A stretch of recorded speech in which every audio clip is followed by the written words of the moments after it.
요즘 자동차를 구매하시려는 분들은 최신 기술의 친환경 자동차를 구매할지 아니면 석유 연료를 이용한 전통적인 자동차를 구매할지 고민을 많이 하시죠. 하지만 불과 얼마 전까지만 해도 자동차를 선택할 때 고민은 전기차냐 석유차냐가 아니라 휘발유차냐 경유차냐 하는 것이었습니다. LPG도 주요 연료 중 하나지만 일반인이 자유롭게 구매할 수 있게 된 지는 몇 년 안 됐기 때문에 보통 차량을 선택하는 기준은 휘발유 아니면 경유입니다. 그런데 항상 주유소에 가면 휘발유와 경유 가격이 다르잖아요. 우리는 그 차이를 당연하게 받아들입니다. 왜? 예전부터 그래왔기 때문이죠. 오늘은 휘발유와 경유의 차이점과 가격이 달라지는 원인들을 간단하게 살펴보겠습니다. 2022년 5월 12일 한국석유공사 유가정보서비스 오피넷에 따르면 11일 기준 전국 주유소 경유 평균 판매 가격은 리터당 1947.59원으로 휘발유 평균 판매 가격 리터당 1946.11원을 추월했습니다. 국내에서 경유 가격이 휘발유 가격을 역전한 것은 2008년 6월 이후 14년 만인데 통상 국내 주유소에서의 경유 판매 가격은 휘발유 판매 가격보다 리터당 200원가량 저렴했었거든요. 그래서 힘 좋고 연비도 좋은데 기름값까지 저렴한 디젤 차량이 많이 팔리기도 했고요. 똑같이 5만 원을 넣어도 휘발유 5만 원 넣으면 200km 타는데 경유 5만 원 넣으면 400km씩은 탔으니까요. 그렇다면 왜 14년 만에 경유 가격이 휘발유 가격을 추월했을까요? 그 이유는 러시아 우크라이나 사태의 영향이 컸습니다. 유럽연합은 2019년 기준 전체 육상 운송용 연료 판매량 4분의 3이 경유일 정도로 경유를 많이 쓰는 지역이고 승용차 역시 40% 이상이 디젤, 즉 경유 차량입니다. 이들은 경유 상당수를 러시아에서 들여왔지만 러시아가 우크라이나를 침공한 이후 러시아에 대한 제재를 시작하며 경유 수입이 급감할 수밖에 없었습니다.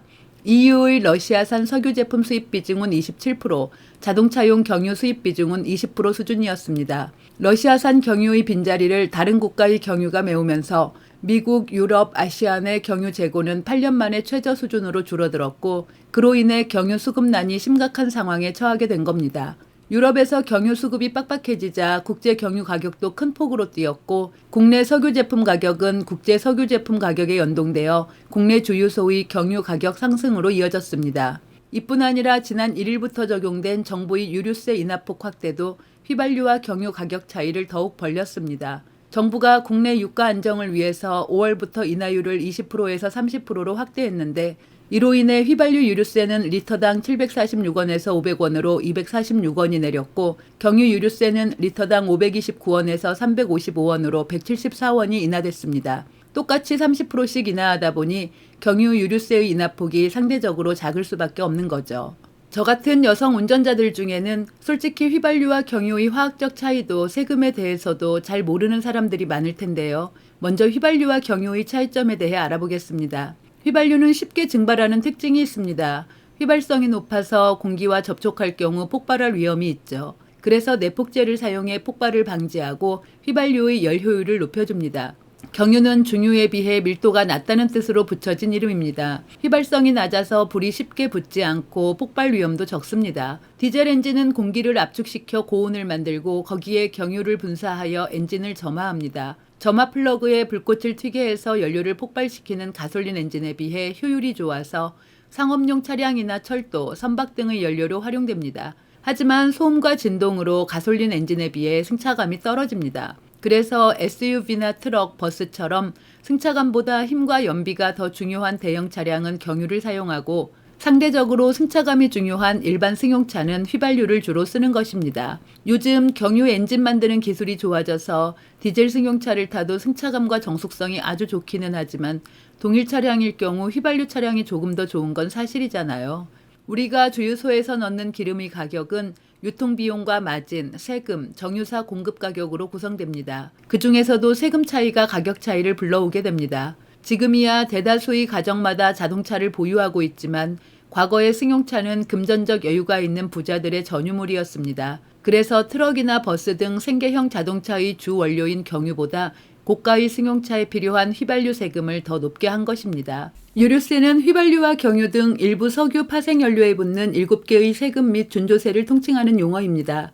휘발유 1리터를 기준으로 유류세 종류를 보면 교통세, 주행세, 교육세, 부가가치세, 개별 소비세, 관세 등이 붙고 옥탄가 94 이상의 고급 휘발유와 액화 석유가스, 즉 LPG나 부탄연료에는 판매 부과금이 추가됩니다. 주행세는 교통세의 26%이고 교육세는 교통세의 15%, 부가가치세는 세율 10%에 해당합니다.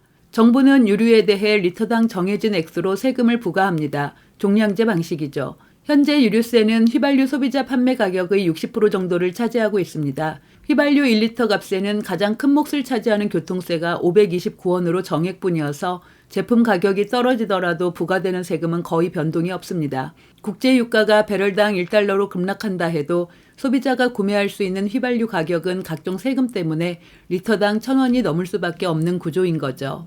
다시 경유 가격 역전 현상으로 돌아가면 앞서 언급한 러시아 우크라이나 사태 및 유류세 인하와 더불어 국내에서 조사한 결과 정유사들이 상대적으로 판매량이 많은 경유에 마진을 많이 부과했기 때문에 이런 현상이 발생한 것이라는 지적 또한 나오고 있습니다. 물론 정유사들이 유류세 인하 정책에 협조를 하면서 760곳이 세금 인하분을 즉각적으로 반영하기로 했지만 전체 80%를 차지하고 있는 자영 주유소들 상당수는 유류세의 추가 인하 전 이미 공급받은 걸 소진한 다음에 가격을 내릴 것으로 보여 당분간은 비싼 경유값을 만날 수밖에 없을 것 같아요. 국내에 있는 정유사들 대부분이 유통비용과 마진을 과도한 값으로 책정해서 소비자들이 그 부담을 안게 된 거죠. 정유업계는 마진과는 무관하다고 이야기합니다. 주유소 판매량의 80~90%를 경유가 차지하는데 여기에 과도한 마진을 붙이기는 현실적으로 어렵다면서 국제 경유 가격 상승과 유류세 인하 효과가 휘발유에서 더 크게 나타났기 때문이라고 합니다. 이래저래 경유 수급난은 하반기까지 지속하리란 전망이 우세합니다. 정부는 운송업계의 부담을 줄이기 위해서 유가 연동 보조금을 3개월간 지급하고 있다고 하니 대상자인 분들은 알아보시는 것도 좋을 것 같네요.